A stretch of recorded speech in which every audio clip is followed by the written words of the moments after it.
বলতেছে যে তুমি মধ্যরাতে তুমি নাফিদকে বাসায় ডাকছো, ডাকার পর অনেক কিছু করেছো, এটা সেটা। আমি এইসব মিথ্যা কথা বলে আমি তোমার সংসারটাকে ভেঙে দেব। তো উনি যেহেতু আমার বাসুর, অবশ্যই বড় বাড়ির কথা শুনবে, আমার কথা শুনবে না। তো সে আমাকে এইভাবে যখন ব্ল্যাকমেল করতে শুরু করে, তখন আমি তাকে তার কথা রাখার পর আমি তাকে দিয়ে দিই। দেওয়ার পর আমি পরে বুঝতে পারলাম যে আসলে এটা আমার ভুল হয়েছে। কারণ উনি তো আমার বাসু, উনি আমাকে ব্ল্যাকমেল করছে, করে আমার কাছ থেকে এগুলা আদায় করছে। আর নাপিত তারও কোনো দোষ নাই, কারণ তাকে তো আমি আনছি চুল কাটার জন্য। সে আমার চুল কেটে দিল, সেই চুল কাটার জন্য আমি আনছিলাম। তো চুল কাটার জন্য আনার পর আমি এইভাবে ফেসে গেলাম। উনি আমার বাসু, উনি আমার সাথে এরকম ভাবে ব্ল্যাকমেলটা করছে। তো এইভাবে সে প্রতিনিয়ত আমার প্রতি আসক্ত হয়ে যায়। আমি একদিন যখন তার সাথে এই কাজগুলা করি, তখন দেখে যে সে আমার প্রতি আসক্ত হয়ে যায়। সে আমাকে ছাড়া কিচ্ছু বুঝে না। সে খাইতে লইতে ঘুমাইতে শুধু আমাকেই চা। তো আমি তাকে মাঝে মাঝে মনে করে দিই যে আপনি তো আমার বাসুর। একবার না হতে হয়, দুইবার না হতে হয়, সবসময় তার বাসুরের সাথে এরকমটা হয় না। তো আমার বাসন আমাকে সবসময় একটাই কথা বলে যে তুমি যেটা করছো সেটা আমি বলে দিব। মানে আমার দুর্বলতা ওই জায়গাটাই, কারণ আমি নাফিদকে চুল কাটার জন্য ডাকছিলাম।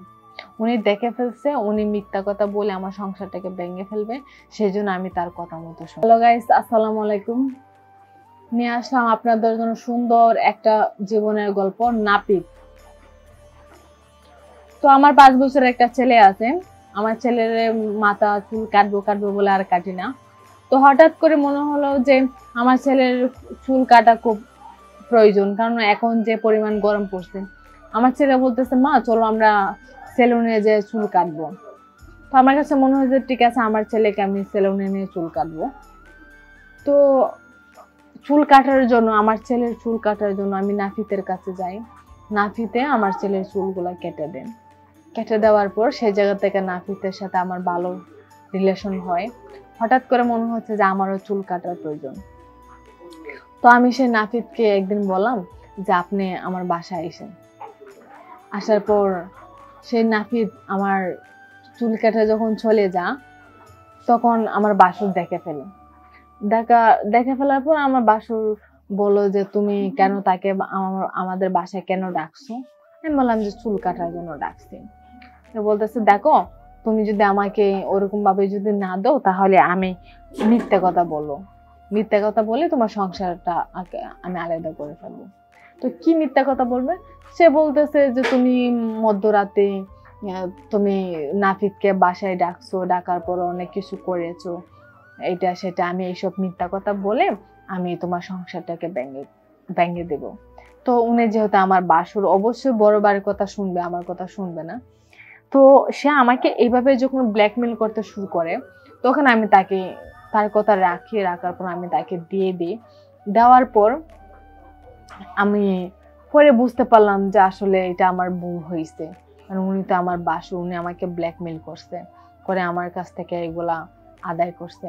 আর নাপিত তারও কোনো দোষ নাই, কারণ তাকে তো আমি আনছি চুল কাটার জন্য। সে আমার চুল কেটে দিল, সেই চুল কাটার জন্য আমি আনছিলাম। তো চুল কাটার জন্য আনার পর আমি এইভাবে ফেসে গেলাম। উনি আমার বাসু, উনি আমার সাথে এরকম ভাবে ব্ল্যাকমেলটা করছে। তো এইভাবে সে প্রতিনিয়ত আমার প্রতি আসক্ত হয়ে যায়। আমি একদিন যখন তার সাথে এই কাজগুলা করি, তখন দেখে যে সে আমার প্রতি আসক্ত হয়ে যায়। সে আমাকে ছাড়া কিচ্ছু বুঝে না। সে খাইতে লইতে ঘুমাইতে শুধু আমাকেই চা। তো আমি তাকে মাঝে মাঝে মনে করে দিই যে আপনি তো আমার বাসুর। একবার না হতে হয়, দুইবার না হতে হয়, সবসময় তার বাসুরের সাথে এরকমটা হয় না। তো আমার বাসু আমাকে সবসময় একটাই কথা বলে যে তুমি যেটা করছো সেটা আমি বলে দিব। মানে আমার দুর্বলতা ওই জায়গাটাই, কারণ আমি নাফিদকে চুল কাটার জন্য ডাকছিলাম। উনি দেখে ফেলছে, উনি মিথ্যা কথা বলে আমার সংসারটাকে ভেঙে ফেলবে, সেই জন্য আমি তার কথা মতো শুনি। কিন্তু এখন তার কথা মতো শুনতে আমার এই পর্যন্ত চলে গেছে, এবং প্রতিনিয়ত তার সাথে আমার এই কাজগুলো করতে হয়। আমি আর পারতেছিলাম না তার সাথে এই কাজগুলো করতে, কারণ উনি নিজেও ভুলে গেছে যে আমি তার ছোট বোন। সেই জিনিসটাই উনি ভুলে গেছে। তো আমি একটা কথাই বলবো যে ছোট ভাই বউ যারা আছে, তারা কখনো ওরকম ভুল করবেন না। আর ছোট ভাইদেরকে একটা কথা বলবো যে বড় ভাই একটা কথা বললো আপনি কখনো বিশ্বাস করবেন না, কারণ আপনি মনে মনে চিন্তা করবেন যে আমার ভাই যেহেতু আমাকে এই কথাটা বলছে, নিশ্চয়ই এটার মধ্যে কোনো গন্ডগোল আছে বা কোনো স্বার্থের জন্য হয়তো এই কথাটা বলছে। কারণ ভাইরা, বড় ভাইরা, বাসুররা, তারা কখন এই কথাটা বলে যখন দেখা যায় ছোট ভাইয়ের বউকে তারা বুক করতে পারে না, তাদেরকে ইউজ করতে পারে না, তখন তাদেরকে এইভাবে হুমকি দেয়। যখন তাদের কথা মতো রাখতে পারে না, তখন তারা বড় ভাইয়ের কাছে উল্টাপাল্টা বলে। আসলে কিন্তু এটা বাস্তব না, এগুলোর মধ্যে মিথ্যে কিছু কাহিনী, মিথ্যে কিছু গল্প, এগুলা কিন্তু জমা আছে। তো আপনারা বাইরের কথা শুনবেন ভালো কথা, কিন্তু বউর নামে যদি এরকম কোনো পরকীয়া কোনো শব্দ হয়, পরকীয়া নামের কোনো কাহিনী যদি আপনার কাছে যদি বলে, আপনি অবশ্যই বউর কাছ থেকে সঠিকটা জেনে নেবেন, যাচাই বাছাই করে তারপর বউকে ভুল বুঝবেন। কারণ বাসুররা, শ্বশুররা এরকমই হয়। কারণ অনেক বাসা আছে শ্বশুর জোয়ান, কিন্তু ছেলের বউকে বুক করার জন্য ছেলের বউকে আলাদা করে দেয় ছেলের কাছ থেকে। যখন দেখেছে তাকে কোনোভাবেই বুক করতে পারতেছে না, তখন ছেলের কাছ থেকে তাকে আলাদা করে দেয়। এই জন্য বলি যে যারা মানে সবসময় বাবা মার কথা শুনেন, বাবার কথা শুনেন, বড় ভাইদের কথা শুনেন, তাদের কিন্তু অনেক বড় একটা রিস্ক। কারণ তারা যখনই এই কথা শুনে, তখন তারা বুঝে যে আমার ছেলের বউটাকে কিভাবে এইভাবে হায়াল করা যায় কিনা।